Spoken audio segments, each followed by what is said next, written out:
The magic നോവലിലേക്ക് സ്വാഗതം. വാസ്തുബലി part 5.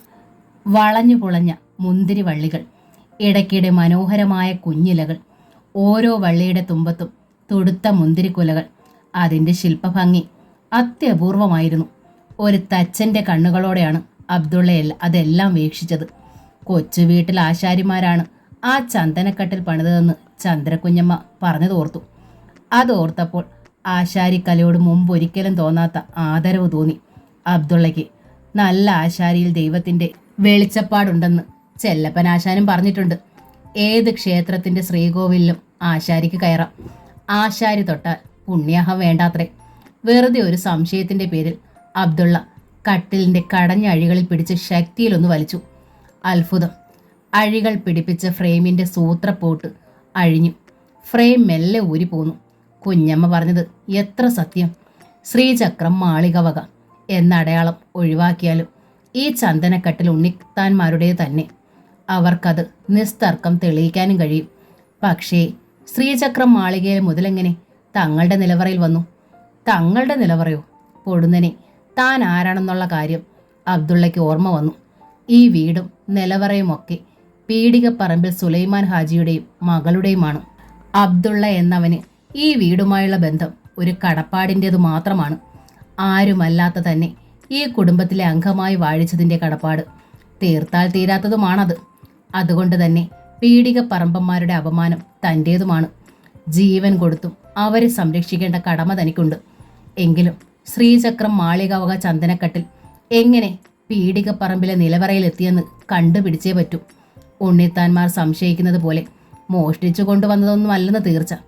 ആര് മോഷ്ടിച്ചതായാലും മോഷ്ടിച്ച മുതൽ പീടികപ്പറമ്പിൽ സുലൈമാൻ ഹാജി സ്വന്തം പുരയിൽ സൂക്ഷിക്കില്ല. അന്യൻ്റെ ഒരു 10 രൂപ സ്വന്തം കയ്യിലിരിക്കുന്നതിൽ അസ്വസ്ഥത അനുഭവപ്പെടുന്ന ആളാണ്. മറ്റൊരു സംഗതി, മോഷണ വസ്തുവാണ് ആ ചന്ദനക്കട്ടിലെങ്കിൽ ആ അടയാളം പോലും മായ്ക്കാതെ ആരെങ്കിലും അതിങ്ങനെ അശ്രദ്ധമായി നിലവറയിലിട്ടേക്കുമോ? ദേഹണ്ണക്കാരൻ ഇളയത് അത് കണ്ടുപിടിച്ചത് തന്നെ സുറുമിയുടെ നിക്കാഹിൻ്റെ ദിനങ്ങളിൽ ആ നിലവറ മലർക്കെ തുറന്നിട്ടിരുന്നത് കൊണ്ടാണ്. നിലവറയിലുണ്ടായിരുന്ന വലിയ നിലവിളക്കും അബ്ദുള്ള പരിശോധിച്ചു. അതിലുമുണ്ട് ശ്രീചക്രം മാളികയുടെ അടയാളം. ദേഹണ്ണക്കാരൻ ഇളയത് ഭ്രാന്ത് പറഞ്ഞുണ്ടാക്കിയതല്ല. ഉണ്ണിത്താന്മാർ അത് കേട്ട് ഇളകിയതിലും കുറ്റം പറയാൻ പറ്റില്ല. നിലവറയിൽ നിന്ന് അബ്ദുള്ള മെല്ലെ പുറത്തു കടന്നു. വാതിലടച്ചു പൂട്ടി. താക്കോൽ കൊണ്ടുചെന്ന് പഴയപടി കോണിപ്പടിയിൽ വെച്ചു. പക്ഷേ സ്വന്തം മുറിയിൽ ചെന്ന് സമാധാനമായി കിടന്നുറങ്ങാൻ കഴിയില്ലായിരുന്നു അബ്ദുള്ളയ്ക്ക്. എത്രയും നേരത്തെ ഈ ചന്ദനക്കട്ടിലിൻ്റെയും നിലവിളക്കിൻ്റെയും പൊരുൾ അറിഞ്ഞേ പറ്റൂ. ഇപ്പോൾ തന്നെ വൈകി. ഉമ്മച്ചിയോട് ചോദിച്ചിട്ട് കാര്യമില്ലെന്ന് അബ്ദുള്ളയ്ക്ക് അറിയാമായിരുന്നു.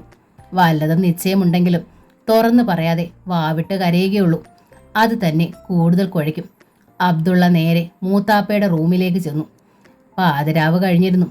മൂത്താപ്പ ഉറക്കമുണരാൻ ഇനി അധിക നേരമൊന്നും ഉണ്ടാവില്ല. എന്നാലും അതുവരെ കാക്കാൻ വയ്യ. അബ്ദുള്ള ആ വാതിലിൽ മെല്ലെ തട്ടി. പലവട്ടം അത് തുടർന്ന ശേഷമാണ് കട്ടിൽ അങ്ങനെ അനങ്ങണ ശബ്ദം കേൾക്കുന്നത്. ആരാടാ അത്? ഉറക്കപ്പീച്ചോടെ അന്വേഷണം. ഞാനാ മൂത്താപ്പ, അബ്ദുള്ള. പിന്നെ അധിക സമയമുണ്ടായില്ല. വാതിൽ തുറക്കപ്പെട്ടു. എന്താ മോനെ കാര്യം? കണ്ണും തിരുമ്മിക്കൊണ്ട് പരിഭ്രമത്തിൽ സുലൈമാൻ ഹാജി ചോദിച്ചു. അബ്ദുള്ളയുടെ മുഖം കുനിഞ്ഞു. ഒരു പാതിരാവിൽ ഹാജ വന്ന് വാതിൽ തട്ടി വിളിച്ചാണ് ഹാജി ഓർത്തത്. അവൻ കൊണ്ടുവന്നതും നടക്കുന്ന വിശേഷമാണ്. അന്ന് അവൻ്റെ മുന്നിൽ തളരാതെ നിൽക്കാൻ എത്ര പാടുപെട്ടു. ഇപ്പോൾ അബ്ദുള്ളയാണ് വന്നിരിക്കുന്നത്. ഇവൻ്റെ കാതിലും വല്ലതുമൊക്കെ പറന്നു ചെന്ന് കയറിയോ? ഹാജിയെ സമാധാനിപ്പിച്ചതുപോലെ തനിക്ക് ഇവനെ സാന്ത്വനിപ്പിക്കാൻ കഴിയുമോ? തൻ്റെ ദേഹം തളരുന്നത് പോലെ സുലൈമാൻ ഹാജിക്ക് തോന്നി. 10-26 വർഷം മൂടിവെച്ച രഹസ്യമാണ് ഏതാണ്ട് 1 മാസം മുമ്പ് ഹാജിയുടെ മുമ്പിൽ വെളിപ്പെടുത്തേണ്ടി വന്നത്. പറ! സുലൈമാൻ ഹാജിയുടെ സ്വരം വിറച്ചു. എന്താ മോനെ? അബ്ദുള്ള സാവധാനം മുഖമുയർത്തി മൂത്താപ്പയെ നോക്കി. എനിക്കൊരു കാര്യം അറിയാനുണ്ടായിരുന്നു മൂത്താപ്പ. വയസ്സായ എന്നെ ഈ പാതിരാത്രിക്ക് വിളിച്ചുണർത്തിയാണോ കാര്യം അറിയാൻ വരണത്? നേരിയ ശുണ്ഠി ഭാവിച്ചു ഹാജി. എന്നിട്ട് തിരിഞ്ഞ് മുറിക്കുള്ളിലേക്ക് നടന്നു. കട്ടിലിൽ ചെന്നിരുന്ന് കിതച്ചു. അബ്ദുള്ള അകത്ത് കയറി മുറിയിലെ ലൈറ്റിട്ടു. വെളിച്ചം കണ്ണിൽ കയറിയപ്പോൾ സുലൈമാൻ ഹാജി മുഖം ചുളിച്ചു. ഹാജിയുടെ കിതപ്പിനനുസരിച്ച് കട്ടിലിൻ്റെ മേൽക്കട്ടിയിലെ വർണ്ണ അലുക്കുകൾ കുതിച്ചലിച്ചു. 9-10 മണിക്ക് കിടന്നാലും ഒരു 11-12 ആവാതെ ഉറക്കം വരൂല. പരാതി പോലെ ഹാജി പിറുപിറുത്തു. ഒറ്റ ഉറക്കമേ ഉള്ളൂ. ഇടയ്ക്ക് ഉണർന്നാൽ പിന്നെ പൊങ്ങുതടി പോലെ കിടക്കാമെന്നേ ഉള്ളൂ. വയസ്സായവരുടെ ദണ്ണം വല്ലോം പിള്ളേർക്കറിയാമോ? നേരം വെളുത്താലും പോത്തിന്റെ കൂട്ട് കിടന്ന് മുക്രയിട്ട് ഉറങ്ങണ വകകളാ. അബ്ദുള്ള അത് കേട്ട് നിന്നതേ ഉള്ളൂ. എന്തേ? ഹാജി തിരിഞ്ഞ് അബ്ദുള്ളയെ നോക്കി. ഒന്നും പറയാനില്ലേ ഇപ്പോൾ? എനിക്കൊരു സംശയമുണ്ട്. വളരെ ശങ്കയോടെയാണ് അബ്ദുള്ള പറഞ്ഞത്. അടിസ്ഥാനമില്ലാത്ത സംശയം തോന്നണ പ്രായമായത്, സുലൈമാൻ ഹാജി പറഞ്ഞു. വല്ലതുമൊക്കെ മനസ്സിൽ തോന്നിക്കഴിഞ്ഞാൽ അതും പറഞ്ഞു വന്ന് എന്നെ വെറും ദണ്ണപ്പെടുത്തരുത്. വയസ്സാകും തോറും മനസ്സിന്റെ ബലം ചോർന്നുകൊണ്ടിരിക്കുക. ചെറിയ കുട്ടികളുടെ അന്തി ഇരിക്കണു മനസ്സിപ്പോൾ. എന്ത് കേട്ടാലും ഇളകും. മൂത്താപ്പയുടെ മനസ്സിളകുന്നത് എന്തുകൊണ്ടാണെന്ന് അബ്ദുള്ളയ്ക്ക് മനസ്സിലായി. ഹാജിക്കെ പോലെ ആ വിഷയം താൻ മൂത്താപ്പയോട് സംസാരിക്കില്ലെന്നും അയാൾ പ്രതിജ്ഞയെടുത്തു. ഞാൻ ചോദിക്കാൻ ഉദ്ദേശിക്കണത് മൂത്താപ്പയെ പേടിപ്പിക്കണ തരത്തിലുള്ള കാര്യങ്ങളൊന്നുമല്ല. അബ്ദുള്ള ഒന്ന് പുഞ്ചിരിച്ചു. സുലൈമാൻ ഹാജി നേരിയൊരു ഞെട്ടലോടെ അബ്ദുള്ളയുടെ മുഖത്തേക്ക് നോക്കി. നമ്മുടെ നിലവറയിൽ ഉണ്ണിത്താന്മാരുടെ തറവാട്ട് വകയായ ഒരു ചന്ദനക്കട്ടിലും നിലവിളക്കും ഉണ്ടെന്ന് നാട്ടുകാർ പറഞ്ഞുകൊണ്ട് നടക്കണുണ്ടല്ലോ മൂത്താപ്പ, അബ്ദുള്ള ചോദിച്ചു. അതിന് വല്ല നേരുണ്ടോ? താൻ നിലവറയിൽ കയറി പരിശോധിച്ച കാര്യം അയാൾ മറച്ചു. മൂത്താപ്പ നിഷേധിക്കുമോയെന്നറിയണം, അതായിരുന്നു ഉദ്ദേശം. അബ്ദുള്ളയിൽ നിന്ന് സുലൈമാൻ ഹാജി മുഖം തിരിച്ചു. ഇത് ചോദിക്കാനാ ഇപ്പൊ ഈ പാതിരാത്രിക്ക് എന്നെ തട്ടി ഉണർത്തിയത്? ഇപ്പോഴാണെങ്കിൽ മറ്റാരും അറിയില്ലല്ലോ എന്ന് കരുതി. മറ്റാരും അറിയാത്ത കാര്യം ഇത്. എന്നാലും മൂത്താപ്പയ്ക്ക് എന്താണ് പറയാനുള്ളതെന്ന് എനിക്കറിയണം. ഇതറിയാതെ ഉറങ്ങാൻ പറ്റില്ലെന്ന് തോന്നി. അതാ പാതിരാത്രിക്ക് തട്ടി ഉണർത്തിയത്. നിനക്ക് ഭ്രാന്താ. അങ്ങനെ കരുതിയാലും വേണ്ടിയില്ല. നിലവറ പരിശോധിക്കാൻ വരാൻ ഉണ്ണിത്താന്മാർ തയ്യാറെടുക്കുന്നു എന്ന് കേട്ടു. ഒരു സംഘർഷം ഒഴിവാക്കണതല്ലേ നല്ലത്. പരിശോധനയ്ക്ക് വരാൻ പോണെന്ന് കുറേ കാലമായല്ലോ കേൾക്കണു. ഒരു തവണ കുറേ പേര് വരികയും ചെയ്തുല്ലോ. നടക്കില്ല എന്ന് പറഞ്ഞപ്പം ഉറി പോലെ ഇറങ്ങി പോവുകയും ചെയ്തില്ലേ. സുലൈമാൻ ഹാജിയുടെ കയ്യിൽ നേരും നെറിയുമേ ഉള്ളൂ. അതുകൊണ്ട് ആരെയും ഭയപ്പെട്ട് കഴിയാൻ തീരുമാനിച്ചിട്ടില്ല. ഇനി വരണത് ഒരു കയ്യേറ്റത്തിനുള്ള തയ്യാറെടുപ്പാണെന്നാ കേൾക്കണത്. തയ്യാറെടുത്ത് വരട്ടെ എന്ന് എന്താ നിനക്ക് പേടിയാവണുണ്ടോ? ഒട്ടും പേടിയില്ല എനിക്ക്. പക്ഷേ അവർ പറയണത് നേരാണോന്നറിയണം. നീ പോയി ഈ നാട്ടിലെ ഹിന്ദുക്കളുടെ വീടുകൾ കയറി നോക്ക്. പലയിടത്തുമുള്ള ഉരുളിയിലും വാർപ്പിലും ചെമ്പിലുമൊക്കെ കറുത്തയുടെ മനവകയെന്ന് കുത്തിയിട്ടുണ്ട്. ഒരു കാലത്ത് മനയിൽ ദാരിദ്ര്യം വന്നപ്പോൾ വിറ്റതാ. ഇപ്പോൾ ആ മനയിൽ ഓട്ടുപാത്രങ്ങളേ ഇല്ല, മുഴുവൻ അലൂമിനിയം അത്രേ എന്നും പറഞ്ഞ് മനക്കാർ വീടാന്തരം കയറി ഇറങ്ങി അവരുടെ നിലവറയിൽ കിടക്കുന്ന മനയുടെ പേരുള്ള പാത്രങ്ങൾ പിറക്കാൻ തുടങ്ങിയാലോ? നമ്മുടെ നിലവറയിൽ കിടക്കുന്ന ആ വലിയ വാർപ്പിന്ന് എടുത്ത് നോക്ക് നീ. കറുത്തയിടത്തും മന എന്നാ അതിൽ കൊത്തിയിരിക്കണത്. കറുത്തയിടത്തും മനയിൽ ഇപ്പോഴത്തെ നമ്പൂതിരിമാർക്കും അതറിയാം. അവരത് പെറുക്കിക്കൊണ്ടുപോകാൻ വരണില്ലല്ലോ. വന്ന് ചോദിച്ച സന്തോഷമായിട്ട് നമ്മൾ കൊടുക്കും. അതുങ്ങളുടെ ദാരിദ്ര്യം കണ്ടിട്ട് മനസ്സ് നൊന്നിട്ടാ. പക്ഷേ പിടിച്ചു പറിക്കാൻ വന്നാലും വിടൂല നമ്മൾ. തുടർച്ചയായി സംസാരിച്ചതിൻ്റെ ആയാസത്തിൽ കിതയ്ക്കുകയും ചുമയ്ക്കുകയും ചെയ്തു ഹാജി. അബ്ദുള്ള അടുത്ത് ചെന്ന് പുറം തടവിക്കൊടുത്തു. അപ്പോൾ ആ ചന്ദനക്കട്ടിലെ നിലവിളക്കും ശ്രീചക്രം കൊട്ടാരത്തിലെ വലിയ ഉണ്ണിത്താൻ നമുക്ക് വിറ്റതാണോ മൂത്താപ്പ? അബ്ദുള്ള ചോദിച്ചു. കിതപ്പോടെ സുലൈമാൻ ഹാജി ചെറുമകനെ ഒന്ന് നോക്കി. വിറ്റു എന്ന് പറഞ്ഞാൽ ശരിയാവൂല. പിന്നെ ഇത്രയും വില പിടിച്ച ആ കട്ടിൽ നമുക്ക് ദാനം തന്നെയാണോ?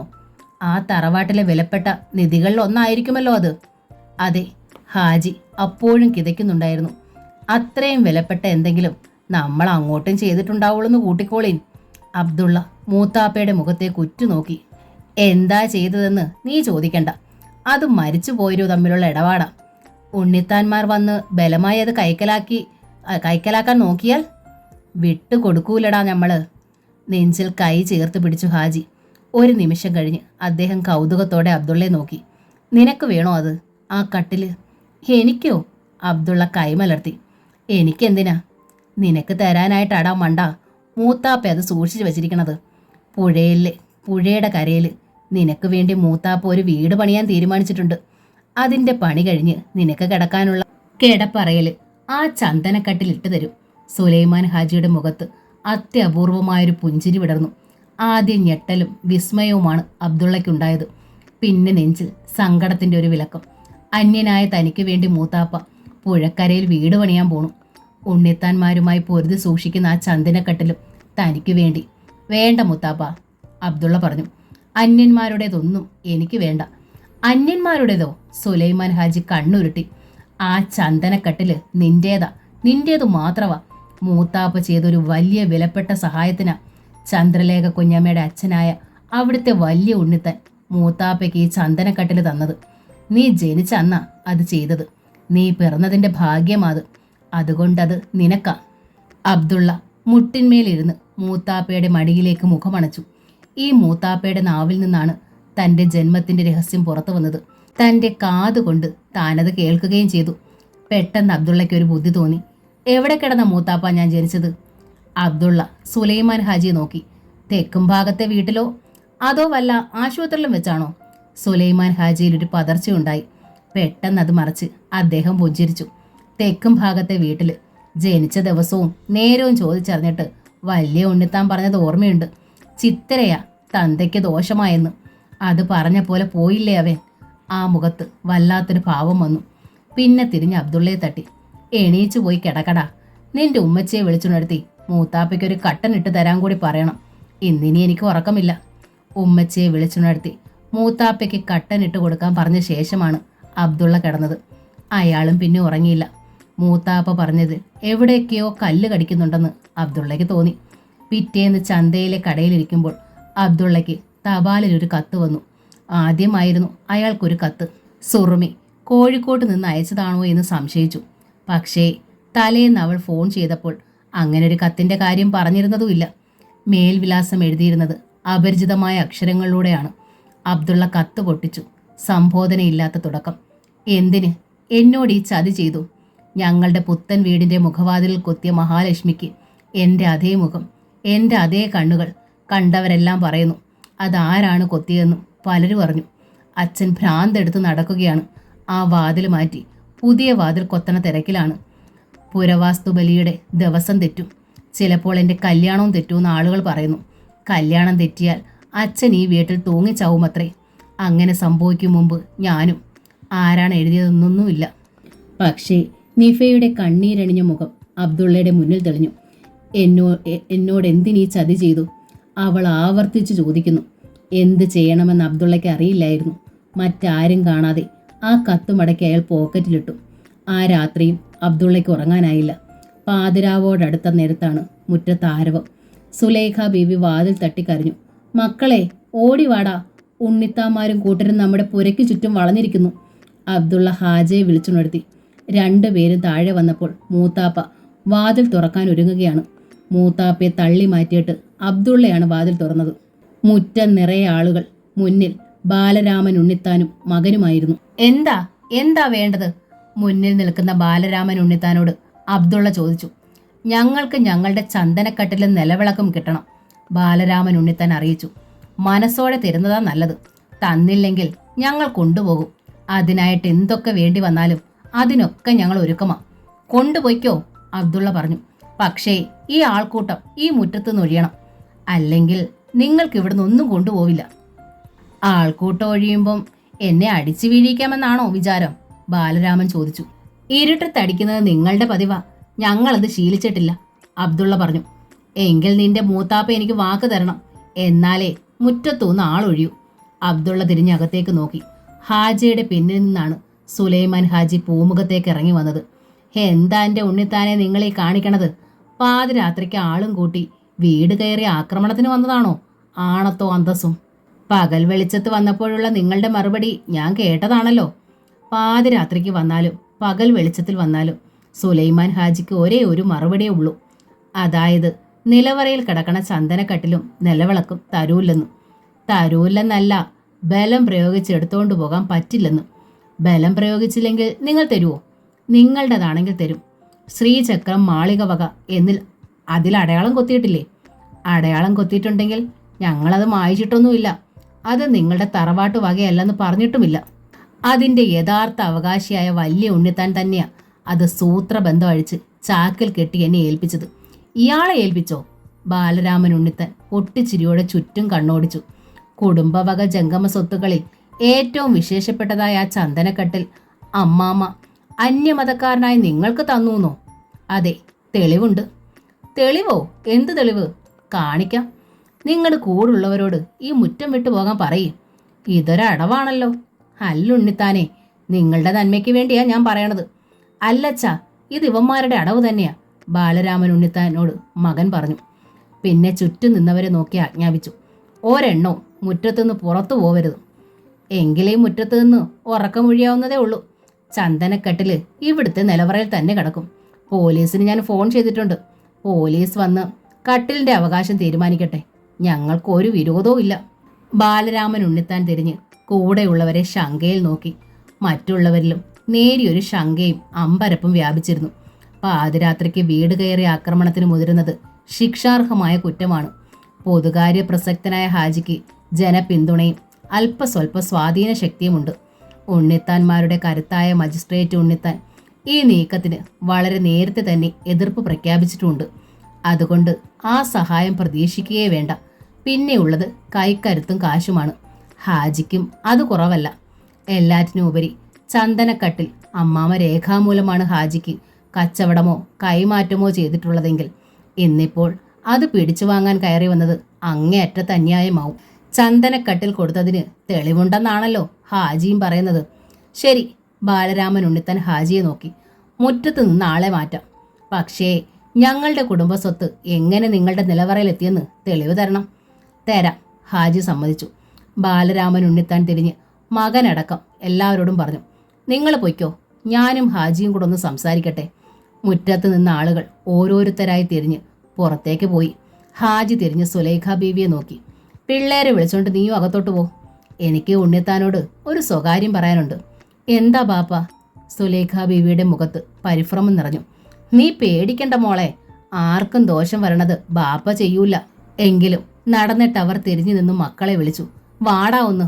നിങ്ങൾ രണ്ടും എന്തിനാ ഇവിടെ നിൽക്കണത്? അകത്തു പോകാന് മൂത്താപ്പ പറഞ്ഞത് കേട്ടില്ലേ? ബാലരാമൻ ഉണ്ണിത്താൻ ആയതുകൊണ്ടാ ഞങ്ങൾക്ക് ശങ്ക, അബ്ദുള്ള പറഞ്ഞു. മൂത്താപ്പ വയസ്സായ ആളല്ലേ. ആ പേടി വേണ്ടാട്ടോ. സുലൈമാൻ ഹാജി അബ്ദുള്ളയെ നോക്കി ചിരിച്ചു. മൂത്താപ്പയെ ആരും ഇന്നുവരെ ഒന്നും ചെയ്തിട്ടില്ല. ആ നിലയ്ക്ക് മൂത്താപ്പ നിൽക്കൂ. ആദ്യം അകത്തേക്ക് നടന്നത് ഹാജിയാണ്. അത് കഴിഞ്ഞാണ് അബ്ദുള്ള രംഗത്ത് നിന്ന് പിൻവാങ്ങിയത്. എങ്കിലും വാതിലിന്റെ പിന്നിൽ നിന്ന് അയാൾ മാറിയില്ല. സുലൈമാൻ ഹാജി ബാലരാമൻ ഉണ്ണിത്താന്റെ തോളിൽ കൈയിട്ടു.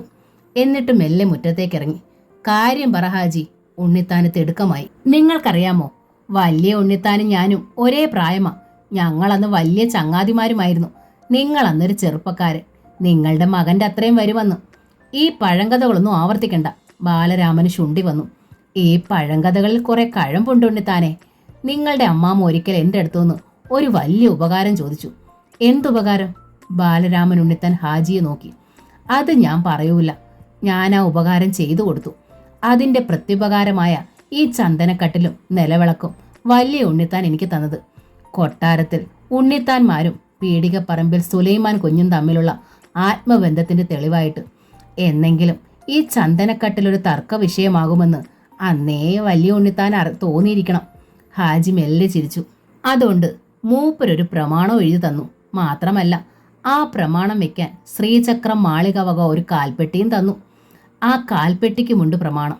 നാളെ രാവിലെ ഉണ്ണിത്താൻ വാ, സുലൈമാൻ ഹാജി കാണിച്ചു തരാം. വിലപ്പെട്ട സാധനങ്ങളൊന്നും പാതിരാവിൽ പെട്ടി തുറന്ന് വെളിയിലിറക്കണ ശീലം പീടികപ്പറമ്പിൽ ആർക്കും ഇല്ല.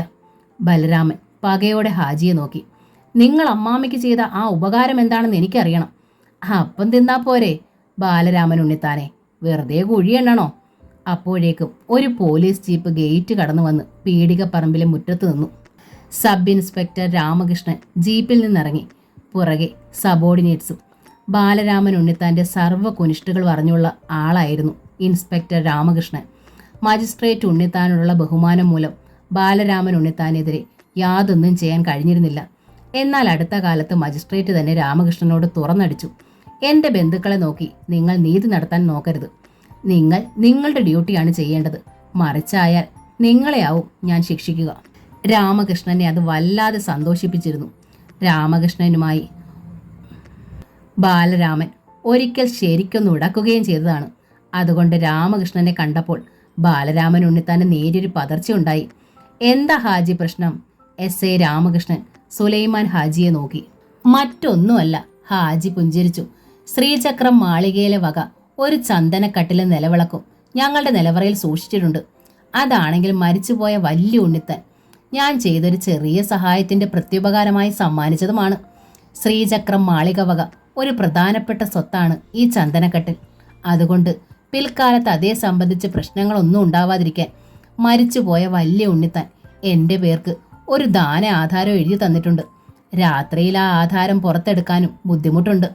രാത്രി തന്നെ ആ ചന്ദനക്കട്ടിൽ തിരികെ തരണമെന്നാണ് ബാലരാമൻ ഉണ്ണിത്താൻ്റെ വാശി. നേരം പുലർന്നാൽ ഞാൻ ആ ദാന ആധാരം കാണിച്ചു കൊടുത്തോളാം. അത് ബോധ്യമായില്ലെങ്കിൽ പോരെ ചന്ദനക്കട്ടിൽ പിടിച്ചെടുക്കാൻ. ഇൻസ്പെക്ടർ രാമകൃഷ്ണൻ ബാലരാമനെ നോക്കി. എന്തു പറയുന്നു ഉണ്ണിത്താനെ? ഇത് ഞാനും പേടിക്കപ്പറമ്പിൽ ഹാജിയും തമ്മിലുള്ള പ്രശ്നമാണ്. മുഖം വെട്ടിത്തിരിച്ചുകൊണ്ട് ബാലരാമൻ അറിയിച്ചു. ഹാജി ഒരു വാക്ക് പറഞ്ഞാൽ എനിക്ക് സമ്മതമാണ്. അയാൾ തിരിഞ്ഞ് പുറത്തേക്ക് നടന്നു. അല്പം നടന്നിട്ട് അയാൾ തിരിഞ്ഞു വന്ന് ഹാജിയോട് പറഞ്ഞു, ഞാൻ രാവിലെ വരും. പറ്റിയാൽ അതിനു മുമ്പേ ഞാൻ അങ്ങോട്ട് വരാം. ഹാജി വിനയം വിടാതെ അറിയിച്ചു. എസ് ഐ രാമകൃഷ്ണൻ അത്ഭുതമായി. അപ്പോൾ എൻ്റെ ആവശ്യമില്ലായിരുന്നോ ഹാജി? അത് അല്ല ഇൻസ്പെക്ടർ, ഹാജി പറഞ്ഞു. നിങ്ങൾ വന്നതുകൊണ്ടാ ഈ പ്രശ്നം ഇത്ര സുഖമായി പര്യവസാനിച്ചത്. നിങ്ങളുടെ മുന്നിൽ തോൽക്കാൻ ആ ഉണ്ണിത്താൻ ഇത്തിരി വിഷമമുണ്ട്. നിങ്ങളെ ഞാൻ വരുത്താതിരുന്നെങ്കിൽ ഉണ്ണിത്താൻ ഇത്ര എളുപ്പം മടങ്ങൂല. ഒച്ചയും ബഹളവും ഒക്കെ ആയാൽ ഈ അയൽപ്പക്കത്തുള്ള മുസ്ലിങ്ങളും വിവരം അറിയും. ഹിന്ദുക്കൾ ഒരു മുഹമ്മദീയൻ്റെ പുരയിൽ കയറി ആക്രമം കാട്ടിയെന്നാവും പരാതി. ഈ ഉണ്ണിത്താൻ ഒരാൾ കേടായി പോയെന്ന് വെച്ച് മറ്റ് യോഗ്യന്മാരായ ഉണ്ണിത്താന്മാരും മര്യാദയ്ക്ക് ജീവിക്കണം മറ്റ് ഹിന്ദു സഹോദരന്മാരും എന്തു വിളിച്ചു? ആ മതവികാരമെന്ന് പറയണത് ഉണങ്ങിയ പഞ്ഞിയ. തീപ്പൊരി വീണാ മതി, ആളി കത്തിപ്പടരും. നമ്മളായിട്ട് ഈ നാട് കുട്ടിച്ചാറാക്കണം ഇൻസ്പെക്ടറെ. ഇൻസ്പെക്ടർ രാമകൃഷ്ണൻ പുഞ്ചിരിയോടെ മുഖം കുനിച്ചു. പിന്നെ തിരിഞ്ഞ് ജീപ്പിൽ കയറി. പാതിരാത്രിക്ക് വിളിച്ചു വരുത്തിയിട്ട് ഒരു കട്ടം പോലും തന്നില്ല. ഹാജി ഓടി ജീപ്പിനടുത്തെത്തി. സാരമില്ല ഹാജി, ഉണ്ണിത്താൻ ഒതുങ്ങിയില്ലെങ്കിൽ ഞാൻ വീണ്ടും വന്ന് കട്ടം കുടിക്കേണ്ടി വരുമല്ലോ. പിന്നെ ഒരു കാര്യം, ആ ആധാരം എന്നെയും കൂടെ ഒന്ന് കാട്ടണം. ഉണ്ണിത്താൻ എങ്ങനെ എളുപ്പം അടങ്ങുന്ന തരമെന്നല്ലെന്ന് അറിയാമല്ലോ. കാണിക്കാം, ഞാൻ അങ്ങോട്ട് കൊണ്ടുവരാം. നാട്ടുകാർ മൊത്തം അറിഞ്ഞോട്ടെ. പേടികപ്പറമ്പിൽ സുലൈമാൻ ഹാജി ആരുടെ മുതൽ കട്ടോണ്ട് വന്ന് നിലവറയിൽ പൂഴ്ത്തി വെച്ചിട്ടില്ലെന്ന് എനിക്ക് എല്ലാവരെയും ഒന്ന് അറിയിക്കാമല്ലോ. ആയിക്കോട്ടെ. ഇൻസ്പെക്ടർ രാമകൃഷ്ണൻ കൈവീശി. ജീപ്പ് ചലിച്ചു. പടയുമായി പുറത്തുപോയ ഭർത്താവ് തിരിച്ചു വരാൻ വേണ്ടി ശ്രീചക്ര മാളികയുടെ പൂമുഖവാതിൽക്കൽ ഉറക്കമിളച്ച് കാത്തിരിക്കുകയായിരുന്നു ചന്ദ്രലേഖ കുഞ്ഞമ്മ. ആദ്യം മകൻ ഹരീന്ദ്രനാണ് എത്തിയത്, അതും തനിച്ച്. എന്തു പറ്റിയടാ? കുഞ്ഞമ്മ തിരക്കി. എനിക്കൊന്നും അറിയില്ല. ഹരീന്ദ്രൻ മുഖം കനപ്പിച്ച് അകത്തേക്ക് കയറിപ്പോയി. അച്ഛനെന്തേ? ചന്ദ്രലേഖ മകന്റെ പിന്നാലെ ചെന്നു. വരണുണ്ട്. ഹരീന്ദ്രൻ കോണി കയറാൻ തുടങ്ങി. ചന്ദ്രലേഖ വീണ്ടും പൂമുഖവാതിക്കലെത്തി. 4-5 മിനിറ്റുകൾ കൂടി കഴിഞ്ഞപ്പോഴേക്കും ബാലരാമൻ ഉണ്ണിത്താന്റെ ജീപ്പ് വന്ന് മുറ്റത്ത് നിന്നു. ഉണ്ണിത്താൻ മാത്രമേ ഉണ്ടായിരുന്നുള്ളൂ അത്. അയാൾ ഇറങ്ങി പടിക്കെട്ടിലെത്തിയപ്പോൾ ചന്ദ്രലേഖ ആരാഞ്ഞു. എന്തേ കൂടെ പോന്നവർ? കൈ വലിച്ച് ബാലരാമൻ ഭാര്യയുടെ കരണമടച്ചൊന്നു കൊടുത്തു. ചന്ദ്രലേഖ വിറങ്ങലിച്ചു പോയി. പക്ഷേ നൊന്ത കവിളിലേക്ക് അവർ കൈ ഉയർത്തിയില്ല. പല്ല് കടിച്ചമർത്തി വേദന സഹിച്ചു. നിന്റെ അച്ഛൻ എന്തു മഹാകാര്യം സാധിപ്പിച്ചു തന്നതിനടി ആ ഹാജിക്ക് ഇവിടുത്തെ ചന്ദനക്കട്ടിൽ സമ്മാനിച്ചത്? എനിക്കെങ്ങനെ അറിയാം? കത്തുന്ന മിഴികളോടെ ചന്ദ്രലേഖ ഭർത്താവിനെ നോക്കി. നിന്നെ അറിയിക്കാതെ നിന്റെ തന്ത ഒന്നും ചെയ്യില്ല. ഓമന മകളുടെ ഇഷ്ടങ്ങൾക്ക് വേണ്ടി ജീവിച്ച മനുഷ്യനാണല്ലോ. അതെ. ചന്ദ്രലേഖ പൊടുന്നനെ കരഞ്ഞുപോയി. എൻ്റെ അച്ഛൻ പോയതോടെ എൻ്റെ എല്ലാം പോയി. സന്തോഷവും സമാധാനവും എല്ലാം. എൻ്റെ ജീവിതം ഇരുട്ടിലായി. ആ ഇരുട്ട് നിങ്ങളാ. അറിയാം. ബാലരാമൻ പല്ല് ഞെരിച്ചു.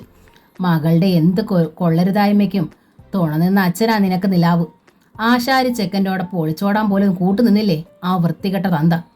നേരാ, എൻ്റെ അച്ഛനത് ഇഷ്ടമായിരുന്നു. ആശാരിക്ക് എന്താ അത്ര കുറ്റം? പരമയോഗ്യനായിരുന്നു.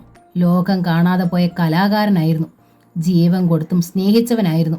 തുണ്ടം തുട്ടമായി കണ്ടിച്ച് യക്ഷിക്കുളത്തിലിട്ടില്ലേ ദുഷ്ടാ നീ. ഏങ്ങലടിച്ച് കരഞ്ഞുകൊണ്ട് ചന്ദ്രലേഖ നിലത്തേക്കിരുന്നു. അതുകൊണ്ടെന്താ? എല്ലാം അറിഞ്ഞുകൊണ്ട് തലയിലെടുത്ത് ചുമക്കണില്ലേ നിന്നെ ഞാൻ? ബാലരാമൻ ചോദിച്ചു. കഴിഞ്ഞതൊന്നും പുറത്താരും അറിഞ്ഞില്ലല്ലോ. മാന്യനായി കുഞ്ഞമ്മ കഴിയുകയല്ലേ ഇപ്പോഴും? ചന്ദ്രലേഖ ചാടി എഴുന്നേറ്റു. ചുമക്കണത് ഈ തറവാട്ടിലെ സ്വത്ത് മോഹിച്ച്, അല്ലാതെന്തിനാ? തൊട്ടുതെറിച്ച ബന്ധം പറഞ്ഞ് ഇവിടെ വന്നു കൂടിയതല്ലേ.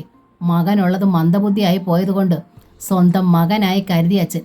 പക്ഷേ നിങ്ങളുടെ ഉള്ളിലെ പിശാചായിരുന്നു. അതുകൊണ്ട് ദോഷമൊന്നും പറ്റിയില്ലല്ലോ. ഇല്ല. ചന്ദ്രലേഖ ചീറി. എൻ്റെ ജന്മം നശിപ്പിച്ചില്ലേ? നശിക്കുമായിരുന്നു നിന്നെ ഞാൻ രക്ഷപ്പെടുത്തി. അല്ലെങ്കിൽ നീ ഇപ്പോൾ കൊച്ചു വീട്ടിലെ അടുക്കളയിൽ കിടക്കുമായിരുന്നു. ഞാൻ മോഹിച്ചത് അതാണ്, എൻ്റെ കുഞ്ഞ്. പെട്ടെന്നാണ് കോണിയിൽ കാലൊച്ച കേട്ടത്. പറയാൻ വന്ന ചന്ദ്രലേഖ വിഴുങ്ങി. കോണി ഇറങ്ങി വരികയായിരുന്നു ഹരീന്ദ്രൻ. അയാൾ വന്ന് അച്ഛൻ്റെ അമ്മയുടെയും മധ്യേ നിന്നു. പിന്നെ സാവധാനം ഉണ്ണിത്താൻ്റെ നേർക്ക് തിരിഞ്ഞു. മുമ്പ് പലതും ഞാൻ കേട്ടിട്ടുണ്ട്. വാലും തലയും ഇല്ലാത്ത എന്താ അച്ഛാ അത്? ഞാൻ മകൻ തന്നെയാണോ? ചന്ദ്രലേഖയും ബാലരാമനും ഒരേപോലെ നടുങ്ങി. അവരറിയാതെ പരസ്പരം നോക്കി. ഹരീന്ദ്രൻ നിർത്തിയില്ല. പറ, ഏതാശാരിക്കുണ്ടായ കുട്ടിയാ ഞാൻ? മോനെ. ബാലരാമൻ വിറയലോടെ ഹരീന്ദ്രനെ നോക്കി.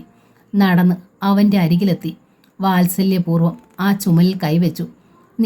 നീ എൻ്റെ പൊന്നു മകനാ, എൻ്റെ എല്ലാമാ. നിനക്ക് വേണ്ടിയാ ഈ ബാലരാമൻ ഉണ്ണിത്താൻ ജീവിക്കുന്നത്. പിന്നെ ഈ കേൾക്കണത് എന്തെല്ലാമാ? ഹരീന്ദ്രൻ ചോദിച്ചു. തനിച്ചുള്ളപ്പോഴെല്ലാം നിങ്ങൾ തമ്മിൽ വഴക്കാ. കുട്ടിക്കാലം തൊട്ടേ ഞാൻ കേൾക്കണതാ. ഏതാ ഈ ആശാരി? കൊച്ചു വീട്ടിലെ ചെല്ലപ്പൻ ആശാരിയാണോ അതോ വേറെ വല്ലവരുമാണോ? എനിക്കറിയണം. ആരായാലും അയാളെ ഞാൻ വെച്ചേക്കില്ല. ആ ഒരു വ്യക്തി കാരണമാ ഈ കുടുംബത്തിൽ സ്വൈര്യമില്ലാതായത്. സ്വൈര്യമില്ലാത്ത ഈ വീട്ടിൽ വളർന്ന ഞാൻ ഇങ്ങനെ കൊള്ളരാത്തവനായത്. ആലോചനയിലായിരുന്ന ബാലരാമൻ ഉണ്ണിത്താൻ അതിന് മറുപടി ഒന്നും പറഞ്ഞില്ല. അച്ഛൻ്റെ കൈ സ്വന്തം ചുമലിൽ നിന്ന് എടുത്തു മാറ്റി ഹരീന്ദ്രൻ. എന്നിട്ട് അച്ഛൻ അഭിമുഖമായി നിന്നു. പറയച്ച, ഇന്ന് എനിക്കെല്ലാം അറിയണം. ബാലരാമൻ ഉണ്ണിത്താൻ തിരിഞ്ഞ് ഭാര്യയെ നോക്കി. പുറത്തേക്കുള്ള ജനാലയ്ക്കൽ അഴികളിൽ മുഖം ചായച്ചു നിൽക്കുകയായിരുന്നു ചന്ദ്രലേഖ കുഞ്ഞമ്മ. അതൊക്കെ നീ അമ്മയോട് ചോദിക്കേ, ബാലരാമൻ പറഞ്ഞു. എല്ലാം അമ്മ പറഞ്ഞു തരും. വ്യക്തമായിട്ടെല്ലാം അറിയുക അവൾക്കാ. അയാൾ തിരിഞ്ഞ് സ്വന്തം കിടപ്പറയിലേക്ക് കയറിപ്പോയി. ഹരീന്ദ്രൻ നടന്ന് അമ്മയുടെ പിന്നിലെത്തി. അമ്മേ, അയാൾ വിളിച്ചു. ചന്ദ്രലേഖ തിരിഞ്ഞു നിന്നു. ആ മുഖം വല്ലാതെ കനത്തിരുന്നു. ആരാ ഈ ആശാരി? ഹരീന്ദ്രൻ ചോദിച്ചു. എൻ്റെ അച്ഛൻ ആശാരിയാണോ? അതെ. നിങ്ങളുടെ ഭർത്താവായ ഉണ്ണിത്താനോ? എനിക്ക് സത്യം അറിയണം. നിങ്ങളുടേതല്ലാതെ മറ്റാരോടാ ഞാനത് ചോദിക്കേണ്ടത്? ചന്ദ്രലേഖ കത്തുന്ന മിഴികളോടെ മകനെ നോക്കി. പിന്നെ കൈ വലിച്ച് അവൻ്റെ മുഖമടച്ചൊന്നു കൊടുത്തു. ഒരു തല്ലുകൊണ്ട് കാര്യമൊന്നുമില്ല കേട്ടോ. കുഞ്ഞമ്മയുടെ മുന്നിൽ നിന്ന് ഹരീന്ദ്രൻ കിതച്ചു. തല്ലിയാലങ്ങ് കൊന്നേക്കണം, അല്ലാതെ ഹരീന്ദ്രൻ ഒതുങ്ങില്ല. സത്യം അറിയാതെ നിങ്ങളെ ഞാൻ വിടുകയുമില്ല. നിനക്ക് അറിഞ്ഞേ തീരൂ. ഒട്ടും ചാഞ്ചല്യമില്ലാതെയാണ് ചന്ദ്രലേഖ മകൻ്റെ കണ്ണുകളിലേക്ക് നോക്കിയത്. അറിഞ്ഞേ തീരൂ. ഹരീന്ദ്രനും കൂസലില്ല. ചോദിക്ക്, എന്തൊക്കെ അറിയേണ്ടതെന്ന് വെച്ചാൽ ചോദിക്ക്, ചന്ദ്രലേഖ ആവശ്യപ്പെട്ടു. എൻ്റെ അച്ഛൻ ബാലരാമൻ ഉണ്ണിത്താൻ തന്നെയാണോ? എനിക്ക് ആദ്യം അറിയേണ്ടത് അത് തന്നെയാണ്. എങ്കിൽ നീ അതിലൊട്ടും സംശയിക്കണ്ട, ചന്ദ്രലേഖ പറഞ്ഞു. പെറ്റമ്മയുടെ മുഖത്ത് നോക്കി നിനക്ക് ഇങ്ങനെ ഒരു ചോദ്യം ചോദിക്കാൻ കഴിഞ്ഞില്ലേ? ബാലരാമൻ ഉണ്ണിത്താൻ്റെ മകനായതുകൊണ്ട് മാത്രമാണ് നിനക്കിതിന് ധൈര്യം ലഭിച്ചത്. മറ്റൊരു പുരുഷന് പിറന്ന സന്താനവും പെറ്റമ്മയുടെ മുഖത്തേക്ക് ഇങ്ങനൊരു ചോദ്യം വലിച്ചെറിയില്ല ഹരീന്ദ്ര. ഹരീന്ദ്രനൊന്നും വല്ലാതായി. നേരിയൊരു പതർച്ചയും തളർച്ചയും അയാൾക്കുണ്ടായി. എങ്കിലും പെട്ടെന്നൊരു പഴയ വീറ് വീണ്ടെടുത്തു. ശരിയാ, ഞാൻ ചോദിച്ചു. എൻ്റെ അച്ഛൻ ആരാണെന്ന് എൻ്റെ അമ്മയുടെ മുഖത്ത് നോക്കി തന്നെ ചോദിച്ചു. അതൊരു തെറ്റാണെങ്കിൽ എന്നെക്കൊണ്ട് അങ്ങനെ ചോദിപ്പിച്ചത് നിങ്ങൾ തന്നെയാ. നിങ്ങൾ അമ്മയും അച്ഛനും. ഞാൻ കേട്ടതൊക്കെ അത്തരത്തിലാ. സമ്മതിച്ചു. ചന്ദ്രലേഖ മകനെ നോക്കി. ഇനിയൊന്നും അറിയാനില്ലല്ലോ? ഉണ്ട്. നിങ്ങൾ രണ്ടുപേർക്കുമിടയിൽ സദാ കയറി വരുന്ന ഈ ആശാരി ആരാ? ശ്രീചക്രം മാളയ്ക്കുള്ള ആശാരി ബന്ധമെന്താ? ചന്ദ്രലേഖയുടെ മുഖം കുനിഞ്ഞു. വീർപ്പ് മുട്ടിയത്തെട്ടെന്നാണ് അവർ പിടഞ്ഞു. വീടിന് വെളിയിലും അർത്ഥം വെച്ചുള്ള ധാരാളം സംസാരം കേട്ടിട്ടുണ്ട്. തലയ്ക്ക് ഭ്രാന്ത് പിടിക്കുമെന്ന് തോന്നിയിട്ടുണ്ട്. എന്നിട്ട് ഞാൻ ആരോടും ഒന്നും തിരക്കിയിട്ടില്ല. നീറി സഹിച്ചു. തെമ്മാടിയും വൃത്തികെട്ടവനുമായി ഹരീന്ദ്രൻ വളർന്നത് എങ്ങനെയാണെന്ന് നിങ്ങൾ ചിന്തിച്ചിട്ടില്ലല്ലോ. എന്നാൽ എനിക്കറിയാം, എന്നെ നശിപ്പിച്ചത് നിങ്ങളാണ്. എൻ്റെ അമ്മ. എന്നിൽ അടിഞ്ഞുകൂടിയ സംശയങ്ങളുടെ എല്ലാം ഉത്തരം നിങ്ങൾ തന്നെ പറഞ്ഞു കേൾക്കാനാണ് എനിക്കിഷ്ടം. അതെ. ജനലഴികളിൽ പിടിച്ച് ചന്ദ്രലേഖ വിങ്ങിപ്പൊട്ടി. എൻ്റെ മകനോട് അതൊക്കെ ഏറ്റുപറയാൻ മാത്രം മഹാപാപിയാ ഞാൻ. എനിക്കറിയാം. വെറുതെ കരഞ്ഞെന്നെ തളർത്തണ്ട. ഹരീന്ദ്രൻ്റെ സ്വരം ഉറച്ചു. എനിക്കറിയണം. ഈ നാവിൽ നിന്ന് തന്നെ അറിയണം. ആരാ ആ ആശാരി? കൊച്ചു വീട്ടിലെ ചെല്ലപ്പനാശാരിയാണോ? ചെല്ലപ്പനാശാരി കൊച്ചു വീട്ടിലേതല്ല. കൊച്ചു വീട്ടിലെ അമ്മിണിയുടെ ഭർത്താവ് മാത്രമാ പാവം. അമ്മിണിക്കുട്ടിയുടെ കഴുത്തിൽ താലി കെട്ടാനായി അയാൾ വരും മുമ്പേ എൻ്റെ കല്യാണം കഴിഞ്ഞിരുന്നു. എനിക്ക് നീ ഉണ്ടായി കഴിഞ്ഞിരുന്നു. പിന്നെ ഞങ്ങൾ തമ്മിൽ എന്ത് ബന്ധമാ? എങ്കിൽ പിന്നെ അമ്മയുടെ ആശാരി ആരാ? ഹരീന്ദ്രൻ ചോദിച്ചു. ചന്ദ്രലേഖ വ്യസനത്തിൽ മകനെ നോക്കി. ആ ചുണ്ടുകൾ വിറച്ചു. അമ്മയുടെ ആശാരി. അതെ, ഞാൻ പറഞ്ഞപ്പോഴേ സങ്കടം വന്നുള്ളൂ.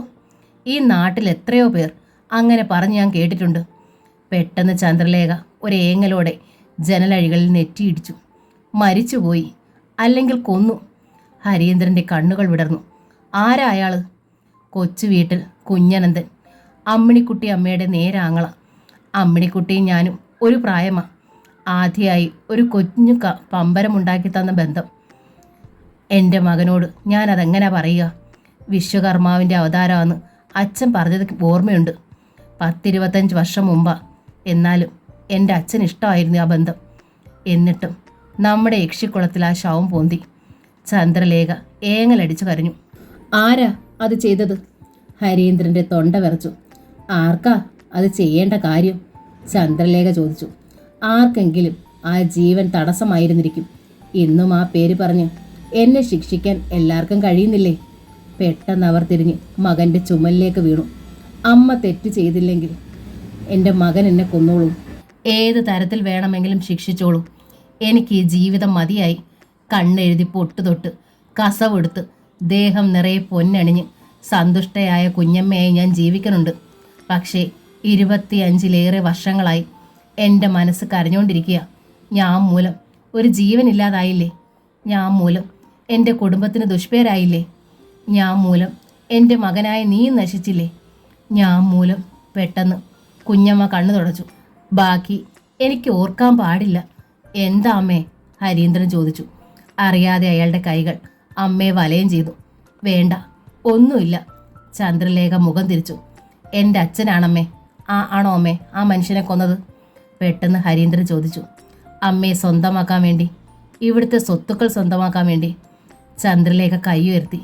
ഹരീന്ദ്രൻ്റെ വായ് പൊത്തി. മതി, നിനക്കറിയേണ്ടതൊക്കെ ഞാൻ പറഞ്ഞു തന്നില്ലേ? ഇത്രയും മതി. അവർ തിരിഞ്ഞ് ബാലരാമൻ ഉണ്ണിത്താൻ പോയ മുറിയിലേക്ക് നടന്നു. ഇരു കൈകളും ശിരസിലമർത്തി ഹരീന്ദ്രൻ വിറങ്ങലിച്ചു നിന്നു. കുറച്ചു കഴിഞ്ഞ് ഇടറുന്ന കാൽവയ്പ്പുകളോടെ സ്റ്റെയർ കേസിനുള്ളിൽ കയറി. പിറ്റേന്ന് രാവിലെ 10 മണിയോടെ ശ്രീചക്രം മാളികയുടെ മുറ്റത്ത് പീടികപ്പറമ്പിലെ കാർ വന്നു നിന്നു. കാറിൻ്റെ പിൻവാതിൽ തുറന്ന് സുലൈമാൻ ഹാജി ഇറങ്ങി. കൂടെ ഉണ്ടായിരുന്ന അബ്ദുള്ള ഡ്രൈവിംഗ് സീറ്റിൽ തന്നെ ഇരുന്നതേ ഉള്ളൂ. കാറിൻ്റെ ശബ്ദം കേട്ട് ചന്ദ്രലേഖ കുഞ്ഞമ്മ പൂമുഖത്തെത്തി. ഉണ്ണിത്താനെ ഒന്ന് കാണാൻ വന്നതാ ഞാൻ, ഹാജി പറഞ്ഞു. ഒരത്യാവശ്യ കാര്യമുണ്ടായിരുന്നു. പൂജാമുറിയില്ല, ചന്ദ്രലേഖ അറിയിച്ചു. 10 മിനിറ്റിനുള്ളിൽ വരും. ഞാൻ കാത്തിരിക്കാം, ഹാജി പുഞ്ചിരിച്ചു. ചന്ദ്രലേഖ ഹാജിക്ക് വേണ്ടി ഇരിപ്പിടം ചൂണ്ടി. ഇരിക്കൂ. സുസ്മേരവദനായി തന്നെ ഹാജി ഇരുന്നു. സുലൈഖയ്ക്ക് സുഖമല്ലേ? ചന്ദ്രലേഖ തിരക്കി. പടച്ചവൻ്റെ കൃപ കൊണ്ട്, ഹാജി പറഞ്ഞു. അന്ന് ഹാജിയും കൊച്ചുമോനും ഇവിടെ വന്നത് മോശമായൊരു സന്ദർഭത്തിലായിരുന്നു. ചന്ദ്രലേഖ തുടർന്നു. എനിക്കതിലൊക്കെ വിഷമമുണ്ട്. അത്തരം സാഹചര്യങ്ങളൊക്കെ ഒഴിവാക്കണമെന്നുണ്ട്. എന്താ ഞാൻ ചെയ്യേണ്ടതെന്ന് മാത്രം അറിയില്ല. ഒന്നും ചെയ്യേണ്ട മോളെ, ഹാജി മന്ദഹസിച്ചു. സംഭവിക്കാനുള്ളതൊക്കെ ഇങ്ങനെ സംഭവിച്ചുകൊണ്ടിരിക്കും. നമ്മൾ അതിനെയൊക്കെ നേരിട്ടുകൊണ്ടും ഇരിക്കും. അച്ഛൻ ആ ചന്ദനക്കട്ടിൽ ഹാജിക്ക് തന്നത് എന്തിനുള്ള പ്രത്യുപകാരമായിട്ടാണെന്ന് എനിക്ക് അറിഞ്ഞാൽ കൊള്ളാം. ചന്ദ്രലേഖ ഹാജിയെ നോക്കി. അത് മോൾക്കും അറിയണമല്ലേ? സുലൈമാൻ ഹാജിയുടെ കണ്ടമിടറി. അതറിയാൻ പാടില്ലാത്തതായി ആരെങ്കിലും ഉണ്ടെങ്കിൽ അത് മോളാ. മോളോട് അത് പറഞ്ഞാൽ പിന്നെ ചന്തയിൽ നിന്ന് അക്കാര്യം വിളിച്ചു പോവാനും എനിക്ക് മടിയില്ല. എൻ്റെ അച്ഛൻ്റെ സ്ഥാനത്താ ഞാൻ ഹാജിയെ കാണുന്നത്. എനിക്കറിയാം, എൻ്റെ സുലൈഖാൻ്റെ സ്ഥാനത്താണ് ഞാൻ മോളെ കാണുന്നത്. എന്നാലും എൻ്റെ കുട്ടി അതേപ്പറ്റി ഈ വയസ്സിനോട് ചോദിക്കരുത്. പക്ഷേ ആ ചന്ദനക്കട്ടിൽ എനിക്ക് തന്നതിനുള്ള പ്രമാണം ഞാൻ കൊണ്ടുവന്നിട്ടുണ്ട്. അതിവിടെ എല്ലാവരെയും ഹാജി കാണിക്കും. പോലീസ് സ്റ്റേഷനിലും കാണിക്കണമെന്ന് പറഞ്ഞിട്ടുണ്ട്. കയ്യിലെ ബാഗ് തുറന്ന് അതിൽ നിന്നൊരു കടലാസ് ചുരുളെടുത്ത് ഹാജി ചന്ദ്രലേഖയ്ക്ക് നേരെ നീട്ടി. ചന്ദ്രലേഖ അത് വാങ്ങി ചുരുൾ നിവർത്തി. പഴയ മുദ്രപത്രത്തിൽ എഴുതി രജിസ്റ്റർ ചെയ്ത പ്രമാണമായിരുന്നു. പീടികപ്പറമ്പിൽ സുലൈമാൻ ഹാജി എനിക്ക് നൽകിയൊരു മഹാസഹായത്തിന് ഒരിക്കലും പകരമാവാത്തൊരു പാരിതോഷികമാണ് ഈ ചന്ദനക്കട്ടിൽ. പ്രമാണത്തിലെ ആ ഒരു വരി ചന്ദ്രലേഖ പല കുറി വായിച്ചു. എന്നിട്ടും ആ മഹാസഹായത്തെക്കുറിച്ചുള്ള യാതൊരു സൂചനയും അവൾക്ക് ലഭിച്ചില്ല. പക്ഷേ ആ പ്രമാണം രജിസ്റ്റർ ചെയ്ത തീയതി ചന്ദ്രലേഖയെ വല്ലാതെ പരിഭ്രമിച്ചു. തളർച്ചയോടെ അവൾ സുലൈമാൻ ഹാജിയെ നോക്കി. ആ മുഖത്തും കണ്ണുകളിലും എന്തൊക്കെയോ ഒളിച്ചു വച്ചിരിക്കുന്നത് ചന്ദ്രലേഖ കണ്ടു. വീണ്ടും അവൾക്ക് ക്ഷീണം അനുഭവപ്പെട്ടു. അപ്പോഴേക്കും കസവ് വേഷ്ടി പുതച്ച് അകത്തു നിന്നും ബാലരാമൻ ഉണ്ണിത്താൻ ഇറങ്ങി വന്നു. പ്രമാണം വായിച്ച ശേഷം തിരികെ നൽകിക്കൊണ്ട് ഉണ്ണിത്താൻ ഹാജിയെ നോക്കി. ഇതിലും ആ മഹാസഹായം എന്താണെന്ന് എഴുതിയിട്ടില്ലല്ലോ. അത് ചെയ്ത ഞാനും സ്വീകരിച്ച ഉണ്ണിത്താനും മാത്രം അറിഞ്ഞാൽ മതിയല്ലോ, ഹാജി ചോദിച്ചു. അല്ലാതെ നിങ്ങളത് പറയില്ല? കേൾക്കണമെന്ന് ആരേലും വാശി പിടിച്ചാൽ പറയാവുന്ന കാര്യങ്ങൾ പോലും പറയാൻ മനസ്സ് കാട്ടാത്തൊരു വാശിക്കാരനാ ഞാൻ. ഹാജി എഴുന്നേറ്റു. ചന്ദ്രലേഖയെ ഒന്ന് നോക്കിയിട്ട് ഉണ്ണിത്താൻ പരിഹാസത്തിൽ ഹാജിയോട് പറഞ്ഞു. മനസ്സിലായി. ഹാജി നടന്നു ചെന്ന് മുറ്റത്ത് കിടന്നിരുന്ന കാറിന്റെ പിൻ സീറ്റിൽ കയറി. ആരാ ഹാജി വണ്ടി ഓടിക്കുന്നത്? ആളെ മനസ്സിലാക്കിക്കൊണ്ടാണ് ഉണ്ണിത്താൻ ഹാജിയോട് തിരക്കിയത്. സുലൈഖയുടെ ഇളയ ചെക്കൻ.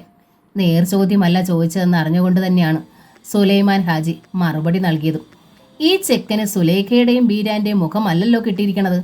കാറിലേക്ക് എത്തി നോക്കിക്കൊണ്ട് ഉണ്ണിത്താൻ ചോദിച്ചു. അബ്ദുള്ളയിൽ ഞെട്ടലും വല്ലായ്മയുണ്ടായി. അയാൾ തിരിഞ്ഞു മൂത്താപ്പയെ നോക്കി. ഹാജി അത് ശ്രദ്ധിച്ചതായി ഭാവിച്ചില്ല. എന്നാൽ ഉണ്ണിത്താന് മറുപടി കൊടുക്കുകയും ചെയ്തു. അവൻ ആരുടെ മോറാണ് കിട്ടിയിരിക്കുന്നതെന്ന് നിങ്ങൾക്കറിയാലോ ഉണ്ണിത്താനെ. പിന്നെ എന്തിനാ ഇങ്ങനെ കോലിട്ടിളക്കണത്? കാർ ശ്രീചക്രം മാളികയുടെ ഗേറ്റ് കടന്നത് അബ്ദുള്ള വീണ്ടും മൂത്താപ്പയുടെ നേർക്ക് തിരിഞ്ഞു. അയാൾ എന്താ മൂത്താപ്പ പറഞ്ഞത്? നിനക്ക് എൻ്റെ മോറാണ് കിട്ടിയിരിക്കുന്നതെന്നാ മോനെ അയാൾ പറഞ്ഞത്. ഹാജി കുട്ടികളെ പോലെ ചിരിച്ചു. ചെറിയ കുട്ടികൾ പോലും വിശ്വസിക്കാത്ത ഒരു മണ്ടൻ മറുപടിയാണ് മൂത്താപ്പ് പറഞ്ഞതെന്ന് അബ്ദുള്ളയ്ക്ക് അറിയാമായിരുന്നു. എങ്കിലും അയാൾ അത് വിശ്വസിച്ച മട്ട അഭിനയിച്ചു. ചന്ദനക്കട്ടിലിന്റെ തർക്കം അവസാനിച്ചെങ്കിലും ബാലരാമൻ ഉണ്ണിത്താന്റെ ഉള്ളിലെ കാറും കോളും അടങ്ങിയില്ല. സത്യത്തിൽ അത് കൂടുതൽ ശക്തമാവുകയാണ് ചെയ്തത്. പുതിയ ചില ശങ്കകൾ സർപ്പമായി അയാളുടെ ഉള്ളിൽ ഫണം ഉയർത്തി. ശ്രീചക്രം മാളികയ്ക്കുള്ളിലും അന്തഛിദ്രം വളർന്നു. അന്ന് രാത്രി ബാലരാമൻ ഉണ്ണിത്താൻ ചന്ദ്രലേഖയോട് ചോദിച്ചു, നിന്റെ അച്ഛന് വേണ്ടി ഹാജി ചെയ്ത ആ സഹായം എന്തെന്ന് നിനക്ക് ഊഹിക്കാൻ കഴിയുന്നുണ്ടോ ചന്ദ്രു? ചോദ്യഭാവത്തിൽ ഭർത്താവിനെ നോക്കിയതല്ലാതെ ചന്ദ്രലേഖ മറുപടി പറഞ്ഞില്ല. എന്നാൽ എനിക്ക് ശകലീശ ഊഹിക്കാൻ കഴിയുന്നുണ്ട്. പകയോടെ ബലരാമൻ ചിരിച്ചു. ഊഹമല്ല, ഏതാണ്ട് സത്യം തന്നെയാ. ആ പ്രമാണത്തിന്റെ തീയതി നീ ശ്രദ്ധിച്ചായിരുന്നോ? ദംശനമേറ്റതുപോലെ ചന്ദ്രലേഖ ഒന്ന് പിടഞ്ഞു. പിന്നെ ഭീതിയോടെ ഭർത്താവിനെ നോക്കി. ക്രൂരമായ ചിരിയോടെ ഉണ്ണിത്താൻ ഭാര്യയെ നോക്കി തലകുലുക്കി. സുലൈമാൻ ഹാജി ചെയ്തത് മഹാസഹായം തന്നെയാ. പകരം ചന്ദനക്കട്ടിലല്ല, കൊട്ടാരത്തിൽ ഉണ്ണിത്താന്മാരുടെ സകല സ്ഥാവര ജംഗമ വസ്തുക്കളും കൊടുത്താലും മതിയാവൂല അല്ലേ? നിനക്ക് സന്തോഷം തോന്നുന്നില്ലേ? ചന്ദ്രലേഖയ്ക്ക് ശബ്ദിക്കാനായില്ല. പെട്ടെന്ന് ഉണ്ണിത്താൻ നടന്നെടുത്ത് ചന്ദ്രലേഖയുടെ കഴുത്തിൽ കുത്തിപ്പിടിച്ചു. പക്ഷേ നീ സന്തോഷിക്കൂല ചന്ദ്രു. നിന്റെ അച്ഛന് നിന്നെ അങ്ങനെ ജയിക്കാൻ പറ്റൂല. എന്നെ തോൽപ്പിക്കാനും ജീവിതത്തിലെ ഏറ്റവും ഭയങ്കരമായ ദുഃഖം നീ അനുഭവിക്കും ചന്ദ്രു. നിന്നെ ഞാൻ ഇഞ്ചിഞ്ചായി പോയിക്കും. തുടർന്ന് അയാൾ ഭാര്യയുടെ കണ്ടത്തിൽ നിന്ന് കൈകൾ വിടർത്തിയെടുത്തു. ഒരു പ്രതിമ പോലെ നിശ്ചലം നിന്നതേ ഉള്ളൂ ചന്ദ്രലേഖ. ഭർത്താവ് പറഞ്ഞതിലപ്പുറം അവൾ ഊഹിക്കാനായി. ആ വെള്ളിയാഴ്ച യക്ഷിക്കാവിൽ പാട്ടും ഗുരുതിയും നിശ്ചയിച്ചിരുന്നു. ശ്രീചക്രം മാളികയിൽ ഒരുക്കങ്ങളുടെ തിരക്ക് ആരംഭിച്ചു. ഉണ്ണിത്താന്മാരെല്ലാം തറവാട്ടിലെത്തി. ഒരാഴ്ചയായി ഉണ്ടായിരുന്നതുകൊണ്ട് യക്ഷി അമ്പലത്തിന് ചുറ്റും വലിയ പന്തലിട്ടു. പാട്ടിന്റെ തലേന്ന് യക്ഷിക്കാവിൽ വിളക്ക് വെക്കുമ്പോഴാണ് ഇടവഴിയിലൂടെ അബ്ദുള്ള കടന്നു പോകുന്നത് ചന്ദ്രലേഖ കണ്ടത്. കൊടിവിളക്ക് നടക്കലിൽ വെച്ചിട്ട് ചന്ദ്രലേഖ അതിരിലേക്ക് ഓടി. അബ്ദുള്ള നിന്ന് തിരിഞ്ഞു നോക്കി. എന്താ കുഞ്ഞമ്മേ? അയാൾ ചോദിച്ചു. ചന്ദ്രലേഖ കുഞ്ഞമ്മയുടെ മുഖം വിയർപ്പിൽ കുതിർന്നിരുന്നു. ഓടിയത് കൊണ്ടാവാം അവർ കിതയ്ക്കുന്നത്. പക്ഷേ ആ കണ്ണുകൾ നിറഞ്ഞിരിക്കുന്നത് എന്തുകൊണ്ടാണെന്ന് അബ്ദുള്ളയ്ക്ക് മനസ്സിലായില്ല. എന്താ കുഞ്ഞമ്മേ? അബ്ദുള്ള വീണ്ടും അന്വേഷിച്ചു. എന്തിനാ എന്നെ വിളിച്ചു നിർത്തിയത്? ഒന്ന് കാണാൻ. നിറമിഴികളോടെ ചന്ദ്രലേഖ അബ്ദുള്ളയെ അടിമുടി നോക്കി. ആ മുഖം വിങ്ങി. ചന്ദ്രലേഖയ്ക്ക് എല്ലാം പകൽ പോലെ വ്യക്തമായി. ഈ മുഖം, ഈ മുടി, ഈ സ്വരം എല്ലാം അത് ഉറപ്പാക്കുന്നു. എന്നിട്ടും ഇത്ര കാലവും തനിക്കത് മനസ്സിലായില്ലല്ലോ. ഇതുവരെയും താൻ ഇവനെ ശ്രദ്ധിക്കാഞ്ഞതെന്തേ? കണ്ടു കഴിഞ്ഞെങ്കിൽ ഞാൻ പൊയ്ക്കോട്ടെ? അബ്ദുള്ള തിരക്കി. പൊയ്ക്കോ. ചന്ദ്രലേഖ കണ്ണുകളൊപ്പി. പക്ഷേ എനിക്ക് സുലൈഖയെ ഒന്ന് കാണണമെന്നുണ്ട്. എനിക്ക് ഇവിടുന്ന് പുറത്തിറങ്ങാൻ അനുവാദമില്ലെന്നറിയാലോ. എന്നേക്കാൾ സ്വാതന്ത്ര്യം കാണില്ലേ സുലൈഖയ്ക്ക്? ഇല്ല, അബ്ദുള്ള പറഞ്ഞു. ഞങ്ങളുടെ ഉമ്മച്ചിയും പുറത്തിറങ്ങാറില്ല. സ്വാതന്ത്ര്യമില്ലാഞ്ഞിട്ടല്ല, ഞങ്ങളുടെ ഉമ്മച്ചിയെ കാണണമെന്നുള്ളവർ അവിടെ വന്ന് കാണണം. അതാ പീടികപ്പറമ്പിൽ ബീവിമാരുടെ മുറ. ചന്ദ്രലേഖയുടെ മിഴികൾ വീണ്ടും നിറഞ്ഞു. നിനക്കപ്പോൾ നിന്റെ ഉമ്മച്ചിയോട് സ്നേഹമുണ്ട്, ഉമ്മച്ചിയെക്കുറിച്ച് അഭിമാനമുണ്ട് അല്ലേ അബ്ദുള്ള? അബ്ദുള്ള പരിഹാസത്തിൽ ചന്ദ്രലേഖയെ നോക്കി. പെറ്റുമ്മയോട് ഒരു മകന് സ്നേഹമുണ്ടോ എന്ന് ചോദിക്കുന്നത് എന്തു മണ്ടത്തരമാ കുഞ്ഞമ്മേ?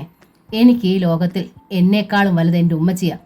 ഈ ചോദ്യത്തിൽ നിന്ന് കുഞ്ഞമ്മയുടെ മകന് കുഞ്ഞമ്മയുടെ സ്നേഹമില്ലെന്നാണോ ഞാൻ മനസ്സിലാക്കേണ്ടത്? മക്കളുടെ സ്നേഹം ലഭിക്കാൻ ഭാഗ്യം വേണം അബ്ദുള്ള. ചന്ദ്രലേഖയുടെ തൊണ്ടയിടറി.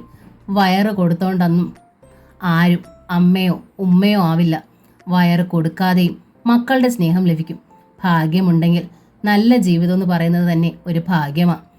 ചിലർക്ക് അത് സ്വപ്നം കാണാനേ കഴിയൂ. അല്ലെങ്കിൽ നല്ല വസ്ത്രങ്ങൾ ധരിച്ച് ആഭരണങ്ങൾ അണിഞ്ഞ് ഇഷ്ടഭോജ്യങ്ങൾ ഭക്ഷിച്ച് അതാ സുഖമെന്ന് വിചാരിച്ച് ജീവിക്കാം. ചന്ദ്രലേഖ കുഞ്ഞമ്മ പറഞ്ഞതൊന്നും അബ്ദുള്ളയ്ക്ക് മനസ്സിലായില്ല. അയാൾ അത്ഭുതത്തിൽ ആ സ്ത്രീയെ നോക്കി നിന്നു. അബ്ദുള്ള പൊയ്ക്കോ. സുലേഖയെ ഒന്ന് കാണാനും 2 വാക്ക് ഉരിയാടാനും എനിക്ക് ആഗ്രഹമുണ്ട്. അത് നടന്നില്ലെങ്കിലും ഞാൻ അന്വേഷിച്ചു എന്ന് സുലേഖയോട് പറയണം. സുലേഖയോട് എനിക്ക് നന്ദിയുണ്ടെന്നും പറയണം. ചന്ദ്രലേഖ അറിയിച്ചു. എന്തിന്? പെട്ടെന്നായിരുന്നു അബ്ദുള്ളയുടെ ചോദ്യം. ഞങ്ങളുടെ മൂത്താപ്പ ഇവിടുത്തെ വലിയ ഉണ്ണിത്താൻ എന്തോ ഉപകാരം ചെയ്തതിൻ്റെ നന്ദിയായിരുന്നു ആ ചന്ദനക്കട്ടിൽ കൊണ്ട് തീർത്തത്. അതിൻ്റെ പേരിൽ ഞങ്ങൾ അനുഭവിച്ച വിഷമം കുഞ്ഞമ്മയ്ക്കറിയാലോ. ചന്ദ്രലേഖ അബ്ദുള്ളയെ ദയനീയമായി നോക്കിയതേ ഉള്ളൂ. ഇനിയും ഉണ്ണിത്താന്മാരുടെയും കുഞ്ഞമ്മമാരുടെയും ഒരു നന്ദിയും സമ്മാനവും ഞങ്ങൾക്ക് വേണ്ട. ആ ചന്ദനക്കട്ടിൽ പ്രശ്നം ഒതുക്കി തീർത്തതിനാണ് നന്ദി പറയണതെങ്കിൽ ഉമ്മച്ചിയോടല്ല അത് പറയേണ്ടത്. ബുദ്ധിപൂർവം ആ പ്രശ്നം ഒതുക്കി തീർത്ത എൻ്റെ മൂത്താപ്പയോടാ. പിന്നെ ആ സമ്മാനം കൊടുത്തയൊപ്പം അതിനൊരു പ്രമാണവും രജിസ്റ്റർ ചെയ്ത് കൊടുത്ത കുഞ്ഞമ്മയുടെ അച്ഛനോടും.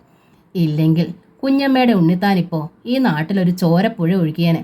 ഒന്നുകൂടി അബ്ദുള്ള ചന്ദ്രലേഖ കുഞ്ഞമ്മയെ നോക്കി. ആ ചന്ദനക്കട്ടില് മൂത്താപ്പ എനിക്ക് തരൂന്നാ പറഞ്ഞിരിക്കണത്. അത് ഞാൻ ഇവിടെ കൊണ്ടുവന്ന് കുഞ്ഞമ്മയ്ക്ക് തന്നോളാം. കുഞ്ഞമ്മയുടെ ഉണ്ണിത്താനാണല്ലോ ചന്ദനക്കട്ടിൽ ഉറങ്ങാൻ കോതി. എനിക്കതില്ല. നടു റോഡിൽ കിടന്നാലും ഉറക്കം വരുന്നൊരു പ്രകൃതമായ എൻ്റേത്. വേണ്ട മോനെ. ചന്ദ്രലേഖ കരഞ്ഞു. അത് നിനക്കുള്ളതാ. ആ മോനെ എന്ന വിളി അബ്ദുള്ളയെ വല്ലാതെ സ്പർശിച്ചു. അത് നിനക്കുള്ളതാ എന്ന വാചകത്തിലെ വികാരമാണെങ്കിലും അന്ന് മൂത്താപ്പ പ്രകടമാക്കിയത് തന്നെ. തനിക്ക് ആ കട്ടിലിൽ എന്തോ അവകാശമുള്ളതുപോലെ. ഒരാശ കൂടി എനിക്കുണ്ട്. ഇടറുന്ന സ്വരത്തിൽ ചന്ദ്രലേഖ തുടർന്നു. വല്ലപ്പോഴും നീ ഈ ഇടവഴിയിലൂടെ വന്നിരുന്നെങ്കിലെന്ന്, നിന്നെ ഒന്ന് തനിച്ച് കാണാൻ. അബ്ദുള്ളയിൽ വല്ലാത്തൊരമ്പരപ്പുണ്ടായി. ഈ സ്ത്രീക്ക് എന്താണ് സംഭവിച്ചതെന്ന് അയാൾക്ക് മനസ്സിലായില്ല. അമിതമായ സ്നേഹപ്രകടനത്തിന് പിന്നിൽ വല്ല ചതിയുമുണ്ടോ? പക്ഷേ അവരെക്കുറിച്ച് അങ്ങനെ സംശയിക്കാനും അബ്ദുള്ളയ്ക്ക് വിഷമമുണ്ടായിരുന്നു. ബാലരാമൻ ഉണ്ണിത്താനിൽ നിന്ന് ഒരുപാട് അകലമുണ്ട് ഈ സ്ത്രീക്ക്.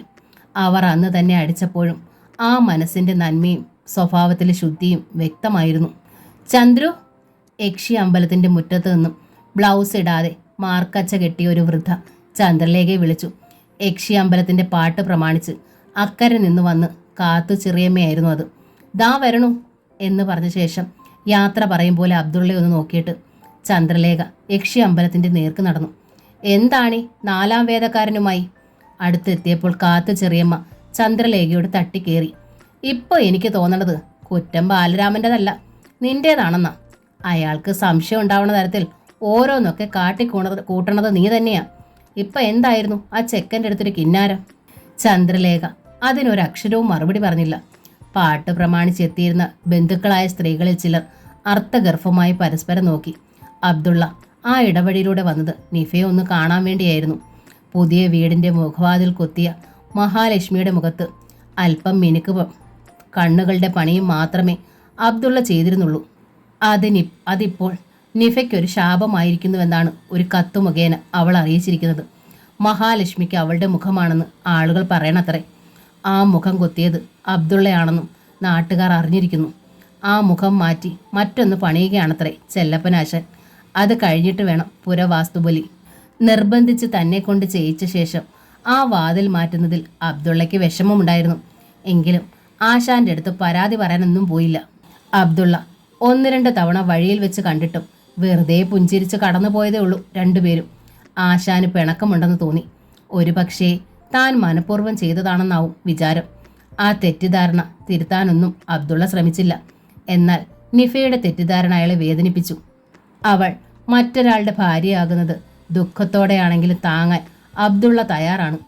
എന്നാൽ ഉള്ളിൽ വെറുപ്പോടും വിരോധത്തോടും കൂടി അവൾ തന്നിൽ നിന്ന് അകന്നു പോകുന്നത് അയാൾക്ക് സഹിക്കുന്നില്ല. കാര്യങ്ങൾ വിശദീകരിച്ചൊരു മറുപടി കത്തെഴുതാൻ അബ്ദുള്ളയ്ക്ക് ധൈര്യമില്ല. അത് വീണ്ടും നിഫയെ കുഴപ്പത്തിലാക്കിയാലോ? താൻ മൂലം അവൾക്ക് ചീത്തപ്പേരുണ്ടാകാൻ പാടില്ല. നിശ്ചയിക്കപ്പെട്ട കല്യാണം മുഹൂർത്തത്തിന് തന്നെ നടക്കണം. ഇല്ലെങ്കിൽ അച്ഛൻ ആത്മഹത്യ ചെയ്യുമെന്നാണ് അവളുടെ ഭയം. അത് സംഭവിക്കും മുമ്പേ അവളും അത് ചെയ്യുമെന്ന്. ആ ഭീഷണി നിസ്സാരമായി തള്ളാൻ അബ്ദുള്ളയ്ക്കാവുന്നില്ല.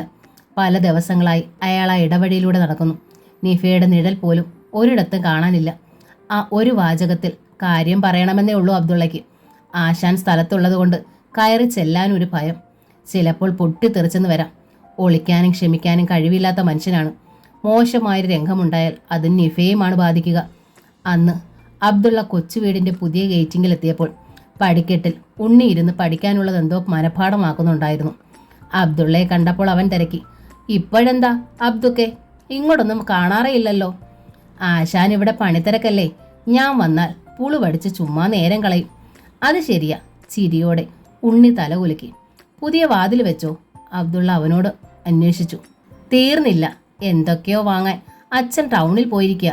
ഇന്നത്തെയും കൊണ്ട് തീരുമെന്നാ പറഞ്ഞത്.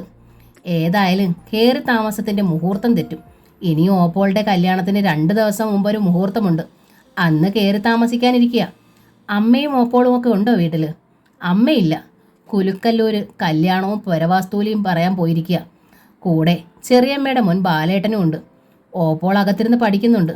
ഏതായാലും കല്യാണത്തിന് മുമ്പ് എക്സാം കഴിഞ്ഞു കിട്ടും. അതൊരു ഭാഗ്യം. ഇതൊരു അനുകൂല സന്ദർഭമാണെന്ന് അബ്ദുള്ളയ്ക്ക് മനസ്സിലായി. ഇനി ഇതുപോലൊരവസരം ലഭിക്കില്ല. ജീരകവെള്ളം ഉണ്ടാകുമോ ഉണ്ണി വീട്ടിൽ? അബ്ദുള്ള നിഷ്കളങ്ക ഭാവത്തിൽ തിരക്കി. ഓ, അത് പിന്നെ രാവിലെ തിളപ്പിച്ച് സ്റ്റോക്ക് ചെയ്തിട്ടുണ്ടാവും. അബ്ദുക്ക വീട്ടിലേക്ക് ചെല്ല് പ്ലീസ്. ഓപ്പോൾ ഉണ്ടല്ലോ അവിടെ. ഞാൻ ഈ ലെസൺ ഒന്ന് തീർത്തോട്ടെ. രോഗി ഇച്ഛിച്ചതും വൈദ്യം കൽപ്പിച്ചതും അങ്ങനെ ഒന്നായി. അല്ലെങ്കിലും ഉണ്ണിക്ക് അബ്ദുക്കയെക്കുറിച്ച് യാതൊരു ശങ്കയുമില്ലായിരുന്നു. അടുത്ത കാലം വരെ തങ്ങളുടെ വീട്ടിലെ ഒരംഗത്തെ പോലെ കഴിഞ്ഞ ആളല്ലേ. പുതിയ 4 കെട്ട് വീടിനോട് ചേർന്നുള്ള ഓല ഷെഡിൻ്റെ മുറ്റത്തെ കയറുകട്ടിലിരുന്ന് വായിക്കുകയായിരുന്നു നിഫ. അബ്ദുള്ളയെ കണ്ടതോടെ അവൾ എഴുന്നേറ്റ് നിന്നു. ഒരു വാക്ക് സംസാരിക്കണമെന്ന് ആഗ്രഹിച്ച് കുറേ ദിവസമായി ഞാൻ ഈ പടിക്കലിലൂടെ നടക്കുന്നു. അബ്ദുള്ള പറഞ്ഞു. ഞാൻ കണ്ടിരുന്നു, പതിഞ്ഞ സ്വരത്തിൽ നിഫ അറിയിച്ചു. പക്ഷേ അച്ഛൻ. അറിയാം, അതുകൊണ്ടാ കയറി വരാത്തതും. ഇപ്പോഴും അത്ര നല്ല സമയമല്ല. അച്ഛൻ വരാറായിട്ടുണ്ട്. നിഫയുടെ ശബ്ദം വിറച്ചു. എനിക്കൊരു വാചകമേ പറയാനുള്ളൂ, ഒന്നും മനഃപൂർവ്വമല്ലെന്ന്. ഒരു പക്ഷേ എൻ്റെ ഉള്ളിൽ ഇയാൾ ഉണ്ടായിരുന്നത് കൊണ്ടാവാം മുഖവും കണ്ണുമൊക്കെ അങ്ങനായത്. എന്നോട് പൊറുക്കണം, എന്നെ വെറുക്കരുത്. ഒരിക്കലും അതുണ്ടാവില്ല. നിഫ ഏങ്ങി. കാണാതെ അകന്നു കഴിഞ്ഞപ്പോഴാ ഈ സ്നേഹത്തിൻ്റെ ശക്തി എനിക്ക് ബോധ്യമായത്. പക്ഷേ അന്നേരം അങ്ങനെയൊക്കെ എഴുതിപ്പോയി ഞാൻ വന്ന ആ സങ്കടത്തിന്. എന്നോടുള്ള ആശാൻ്റെ മനോഭാവം. ആളുകൾ കൊത്തും കോളും വെച്ച് ഓരോന്ന് പറഞ്ഞപ്പോൾ അച്ഛൻ ചൂടായി. അറിയാമല്ലോ ആ സ്വഭാവം. പിന്നെ തണുത്തു. ഇനി ഒന്നും സംഭവിക്കാതിരുന്നാൽ മതി. കല്യാണം കഴിയുന്നവരെങ്കിലും നമ്മൾ പരസ്പരം കാണാതിരിക്കണം. ചീത്ത പേരൊന്നും ഉണ്ടാവാതിരിക്കണം. സത്യത്തിൽ ദേവിയോട് ഞാൻ പ്രാർത്ഥിക്കുക. എൻ്റെ കാര്യങ്ങളൊന്നും എൻ്റെ തീരുമാനത്തിലല്ലല്ലോ. ധാവണിത്തുമ്പാൽ നിഫ കണ്ണു തുടച്ചു. കാണില്ല ഇനി, അബ്ദുള്ള പറഞ്ഞു. പിണക്കത്തോടെയല്ല പറയണത്, സ്നേഹത്തോടെ, നിറഞ്ഞ സ്നേഹത്തോടെ. സ്നേഹിക്കുന്നവരെ സ്വന്തമാക്കുന്നത് പോലെ മഹത്തരമായ ഒരു കാര്യമാണ് അവരെ സ്വതന്ത്രമായി ജീവിക്കാൻ വിടുന്നതും. എനിക്കത് മനസ്സിലായി. ഞാൻ പോവുക. ഒരു കാര്യം കൂടി നിഫ അറിയിച്ചു. ഉമ്മച്ചിയുടെ ഇഷ്ടപ്രകാരം സ്വജാതി എന്നൊരു പെണ്ണിന് നിക്കാഹ് കഴിക്കണം. സ്വജാതി എന്താണെന്ന് എനിക്കറിയില്ല. അബ്ദുള്ള വ്യസനത്തിൽ ചിരിച്ചു. എന്നാലും ഉമ്മച്ചി ചൂണ്ടിക്കാണിക്കുന്ന പെണ്ണിനെ ഞാൻ നിക്കാഹ് ചെയ്യും. എൻ്റെ ജന്മം സാർത്ഥകമാകാൻ അത് അത്യാവശ്യമാണ്. അതിനി താമസിപ്പിക്കാൻ പാടില്ല. താമസിപ്പിക്കില്ല. പക്ഷേ നിഫയുടെ കല്യാണം കഴിഞ്ഞേ അതുണ്ടാവും. എന്നെ മനസ്സിൽ നിന്ന് കളഞ്ഞ് നിക്കാഹ് ചെയ്യുന്ന പെണ്ണിനെ നിറമനസ്സോടെ സ്നേഹിക്കണം. ഒവ്വ്, ഉറപ്പ്. അബ്ദുള്ളയുടെ തൊണ്ടയിടറി. ഞാനും അങ്ങനെ ചെയ്യൂ. മുറുകിയ മുഖത്തോടെ നിഫ പറഞ്ഞു. അബ്ദുള്ള ഇനി എൻ്റെ മനസ്സിലുണ്ടായിരിക്കില്ല. സന്തോഷം. അബ്ദുള്ള പോകാനായി തിരിഞ്ഞു. അപ്പോഴാണ് ഇടവഴിയിലൊരു ജീപ്പിൻ്റെ ഇരപ്പ് കേട്ടത്. എൻ്റെ ഈശ്വര, നിഫ അറിയാതെ വിളിച്ചുപോയി. അബ്ദുള്ളയെ ഒന്ന് പകച്ചു. നിമിഷ നേരം കൊണ്ട് ആ ജീപ്പ് പാഞ്ഞു വന്ന് പുതിയ വീടിൻ്റെ മുറ്റത്ത് നിന്നു. പ്ലൈവുഡുകളും മൈക്കയും ഗ്ലാസും ഒക്കെയാണ് ജീപ്പിൻ്റെ പിന്നിൽ കെട്ടിവെച്ചിരിക്കുന്നത്. ജീപ്പിൽ നിന്നിറങ്ങിയ ചെല്ലപ്പൻ ആശാരി അബ്ദുള്ളയും അരികിൽ നിൽക്കുന്ന നിഫയും കണ്ട് സ്തബ്ധനായി നിന്നു. ആ പല്ലുകൾ ഞെരിഞ്ഞമർന്നു. സാവധാനം അയാൾ അബ്ദുള്ളയുടെ അരികിലെത്തി അറിയിച്ചു. കൂടെ ആളുള്ളത് കൊണ്ട് ഞാൻ ക്ഷമിക്കുക. ഇറങ്ങിക്കോ വേഗം, ഇല്ലെങ്കിൽ എനിക്ക് ഭ്രാന്ത് കയറും. ഞാൻ പൊയ്ക്കോളാം. അബ്ദുള്ള തൊഴുതു. ഒരു കാലത്തും നീ ഗുണം പിടിക്കൂല. നെഞ്ചു പൊട്ടിയാ പറയണത്. ചെല്ലപ്പനാശാരി പെറുപിറുത്തു. 2 അടി മുന്നോട്ട് നടന്ന അബ്ദുള്ള അറിയാതെ നിന്നുപോയി. വീതുളി എടുത്ത് നെഞ്ചിൽ കയറ്റിയിരുന്നെങ്കിൽ ഇത്ര ദണ്ണം ഉണ്ടാവില്ലായിരുന്നു. വളരെ മോഹിച്ച് പഠിച്ച കലയുടെ ഗുരുനാഥൻ. ആ ശാപം ഏൽക്കാതിരിക്കാൻ നഷ്ടപ്പെടുത്തിയത് എത്ര വലുത്. എന്നിട്ട് ശിരസിൽ വീണത് മഹാശാപം. അബ്ദുള്ള വീണ്ടും നടന്നു. മരിക്കണമെന്ന് അയാൾക്ക് തോന്നി. ആരുമില്ലാത്തവൻ, ആർക്കും വേണ്ടാത്തവൻ. ആകെ ലഭിച്ചത് ഉമ്മച്ചിയുടെയും മൂത്താപ്പയുടെയും കരുണ. അച്ഛൻ വന്നല്ലോ അബ്ദുക്ക, കണ്ടില്ലേ? ഗേറ്റ് കടക്കുമ്പോൾ ഉണ്ണി തിരക്കി. കണ്ടു. അബ്ദുള്ള തലയാട്ടി. കുനിഞ്ഞ ശിരസോടെ ഇടർന്ന കാലടികളോടെ അയാൾ ഇടവഴിയിലൂടെ നടന്നു. പേടികപ്പറമ്പിൽ ഹാജയുടെ നിക്കാഹിനുള്ള ഒരുക്കങ്ങൾ നടക്കുകയായിരുന്നു. ഒന്നിനു പുറകെ ഒന്നായി 2 നിക്കാഹുകളാണ് പേടികപ്പറമ്പിൽ നടക്കുന്നത്. ഇനി തൊട്ടുപുറകെ ഒന്നുകൂടി നടക്കണം. അബ്ദുള്ള കേൾക്കെ സുലേഖ ബീവി വെപ്പുകാരി പാത്തുമ്മാത്തോയോട് പറഞ്ഞു. അതിനും ഞാൻ ആലോചിച്ചിട്ടിട്ടുണ്ട്. അബ്ദുള്ള അത് കേട്ടതായി ഭാവിച്ചില്ല. അയാളുടെ ഉള്ള് അലകടലായി ഉലയുകയായിരുന്നു. അബ്ദുള്ളയെക്കുറിച്ചാണ് ശ്രീചക്രം മാളികയുടെ പൂമുഖ പന്തലിലിരുന്ന് ബാലരാമൻ ഉണ്ണിത്താൻ പറഞ്ഞിരുന്നത്. ഉറ്റ ചങ്ങാതിയായ വിക്രമൻ ഉണ്ണിത്താനുമായിട്ടായിരുന്നു ചർച്ച. അവളുടെ തന്തയും സുലൈമാൻ ഹാജിയും ചേർന്ന് എനിക്കിട്ട് വെച്ച വേലയവൻ. മുസ്ലിമൊന്നും അല്ല അവൻ. മുസ്ലിമായിട്ട് വളർത്തിയതാ. തെക്കും ഭാഗത്ത് ഞാൻ ആളെ വിട്ട് തിരക്കിച്ചു. ബീരാനും സുലൈഖയ്ക്കും 2 മക്കളെ ഉള്ളത്രേ. ഇത് പാതിരാത്രിക്ക് ആരോ ഇറയത്ത് കൊണ്ട് കിടത്തിയിട്ട് പോയതാണെന്നാ പറയണത്. മറ്റാരും കൊണ്ട് കിടത്തിയതല്ല. ഹാജി എടുത്തോണ്ട് പോയി മോൾക്ക് വളർത്താൻ കൊടുത്തതാ. ആ ഉപകാരത്തിനുള്ള നന്ദിയാ ഈ ചന്ദനക്കട്ടിൽ. ഇനിയിപ്പോൾ എന്താ വേണ്ടത്? വിക്രമൻ തിരക്കി. ഒന്നേ വേണ്ടു. ബലരാമൻ പൊട്ടിച്ചിരിച്ചു. അബ്ദുള്ള ഇല്ലാതാവണം. വാസ്തുബലി എന്ന നോവലിൻ്റെ ഈ ഭാഗം ഇവിടെ പൂർണ്ണമാവുകയാണ്. അടുത്ത ഭാഗം ഉടൻ തന്നെ അപ്ലോഡ് ചെയ്യുന്നതായിരിക്കും. Thank you.